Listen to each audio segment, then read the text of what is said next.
Hello दोस्तों, आपको स्वागत करते हैं। दोस्तों, इस वीडियो बनाने में थोड़ी सी लेट हो गई, लेकिन आपको ये पूरा देखना पड़ेगा क्योंकि इस वीडियो पर वही चीज बात करेंगे जो हमारे बहुत ही जरूरी है जानने की। आप तो ये कहते हुए सुने होंगे कि जिस थाली में तुम खाते हो उसी में थूकते हो, लेकिन दोस्तों इससे भी ज्यादा बढ़कर ये होती है कि जिसका तुम खाते हो उसी को भूखे सुलाते हो।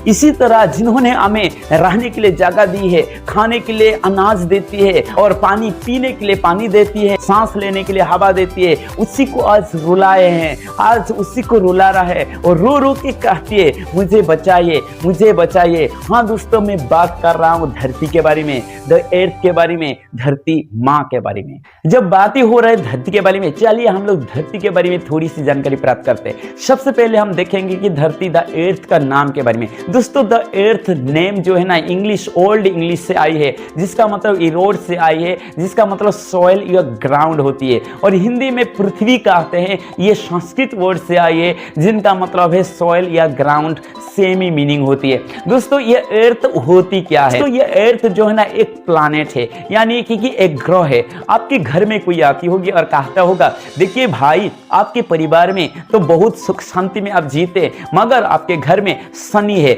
मुझे कुछ चांदा दे दीजिए और मैं पूजा और विधि कर दूंगा और आपका घर से ग्रह को हटा दूंगा। खास करके वो शनि ग्रह होती है। अगर ऐसे कोई भी आपका घर में आ रहा है, उनको जवाब देना है कि दोस्तों रहने दीजिए भाई साहब, शनि ग्रह ऐसे भी 8वें ग्रह में से सबसे सुंदर ग्रह, हमारे घर में ही रहने दीजिए, सुंदर ग्रह को क्यों मैं भगाऊंगा। उसी ग्रह में से धरती भी एक हमारी ब्यूटीफुल ग्रह है दोस्तों। ये तीसरा ग्रह है सूर्य से, और इसी ग्रह को ब्लू प्लैनेट भी कहते हैं, और इसी सिर्फ एक ही लौता प्लैनेट है जहां जीवित प्राणी पाया जाता है। इस धरती का 2 मिशन होती है, एक है रिवोल्यूशन एंड एक है रोटेशन। रोटेशन मतलब होता है घूमना दोस्तों। ये धरती खुद से जो है ना 1670 किलोमीटर पर सेकेंड का रफ्तार से घूरती है, और ये परिक्रमण भी लगाती है सूर्य को, जो कि 107,000 किलोमीटर पर सेकेंड के रफ्तार में सूर्य को परिक्रमण लगाता है। और यही 2 मिशन धरती में पाए जाते हैं। इस धरती का 3 लेयर्स होते हैं, या 3 भाग में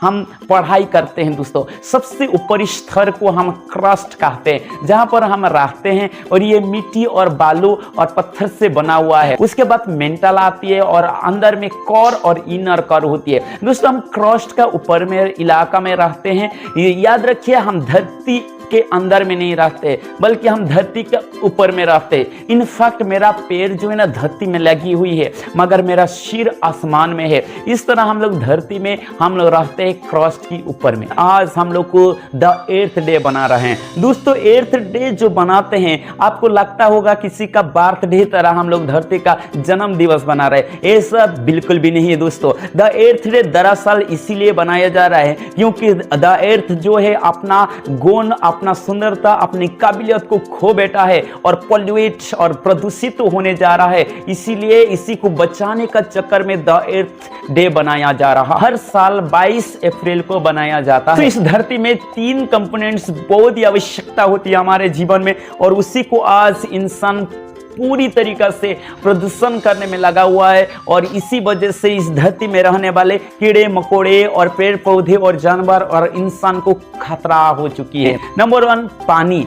पानी जो जल होती है दोस्तों, हमारी पृथ्वी में 71% से भी ज्यादा जल पृथ्वी पर पाया जाता है। लेकिन दुख की बात यह है कि दोस्तों इसी में से सिर्फ 3% पीने की पानी है। लेकिन इस 3% में 2.5% ऐसे ग्लाशियर्स या बर्फ होकर रहती है। 1% से भी लेस पानी को पीने का हमारी जो लायक है, उसी पानी को भी हम कहीं से छोड़ नहीं रहे, हम प्रदूषण करने में लगे हुए। आज मैं इंडिया के बारे में बात कर रहा हूं, तो इंडिया में सबसे बड़ा नदी गंगा नदी, जिसको हम रेस्पेक्टफुल्ली गंगा जी कह के पुकारते हैं। अगर आप गंगा को गंगा जी बोल के पुकार रहे हैं, तो धरती को धरती माँ पुकारने में शर्म नहीं होनी चाहिए। क्योंकि जिस तरह हम गंगा को गंगा जी पुकार के उनको सम्मानित करते करते उसी तरह धरती को भी धरती माफ करते हुए उसी को सम्मान और आदर्श सुरक्षा प्रदान करने की आवश्यकता है। गंगा नदी का पानी जिसको 410 मिलियन पीपल से ज्यादा इस नदी की किनारा में रह के सहारा लेते हैं,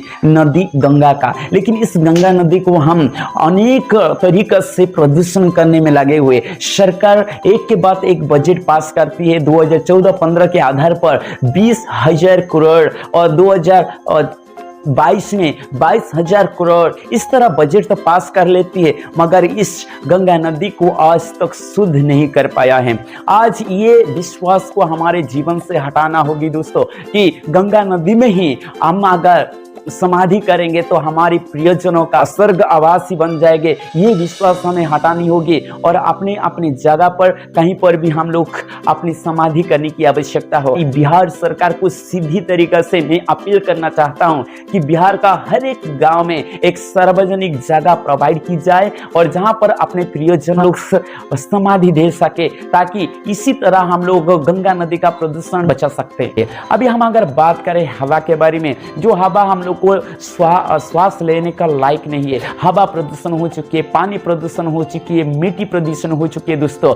सिर्फ गांव की इलाका कुछ हद तक अच्छी है और ये शहरी इलाका को, सिटी इलाका को प्रदूषण से बचाने के लिए बहुत सारा प्रक्रिया विधि की जा रही है, ताकि पहले जैसा शुद्ध ब्यूटीफुल नेचर थी उसको वापस आने के लिए। मुझे यकीन नहीं है दोस्तों कब तक ये सुधार जाएगा, ये पहले जैसा जलवायु प्राप्त होगा, लेकिन ये मुझे यकीन है कि गांव में आज जो शुद्ध हवा है ये ज्यादा दिन तक इस तरह नहीं रहने वाला है। और इसी को अगर हम सही मायना में सुरक्षा करते हुए नहीं चलेंगे तो ये जल्दी से हमारी घातक परिवेश होने वाली है। आप जब पर्यावरण को सुरक्षा करते हैं और पेड़ पौधे लगाते हैं और अलग अलग काम करते, तो याद रखना सिर्फ पेड़ आप नहीं लगा रहे बल्कि आने वाले पीढ़ी को आप बचा रहे हैं। क्योंकि हम बार बार हम लोग खेती काम बिना खाली छोड़ के करते हैं, इसीलिए उनका पेस्टिलिटी और उनका फर्टिलिटी घट जाती है। इसीलिए हम लोग को ज़्यादा खाद और ज़्यादा केमिकल डाल के हम लोग को उगाना पड़ती है। बाइबल में लिखा गया है दोस्तों, अगर 6 साल कंटिन्यू काम करते हुए एक 7वें साल को अगर बंजर करके छोड़िएगा तो वो मिट्टी जो है ना रिन्यूएबल हो सकता है और अपने से उगाव कर सकता, अपने से फर्टिलिटी दे सकती है। लेकिन हम लोग 1 साल क्यों 1 महीना भी खाली नहीं छोड़ सकते पा रहे हैं दोस्तों। इस सारे मुसीबत को, पर्यावरण को बचाने के लिए हमें 1-2 एक्शन लेनी होगी, ताकि हम लोग इस पर्यावरण को और भी कुछ हद तक बचा जा सके। ये प्रदूषण हम लोग का एक खतरनाक हो सकती है, आपदाएं ला सकती है। ये आपदाएं पहलगाम का नहीं जो कि आपको धर्म पूछ के आने वाली है। सभी लोगों को बिना परवाह करते हुए, ना धर्म जाति और जहां रहते हो सभी लोगों को ये आपदाएं आने वाली है। महात्मा गांधी ने कहा था कि हमारी परिवेश हमारा जरूरत को पूरा करने का काबिलियत रखती है, मगर ये लालच को पूरा कर नहीं सकती है। हम लोग आज इसी तरह लालच हो चुके हैं, इसी तरह हम लोग पर्यावरण को प्रदूषण फैला रहे हैं। हम मिलके इस पर्यावरण को बचाएंगे और धरती की सुरक्षा देंगे और हमारा जीवन को रहने का लायक बनाएंगे और हमारा भारत को एक सुंदर पर्यावरण देश बना के रखेंगे। जय हिंद, जय भारत।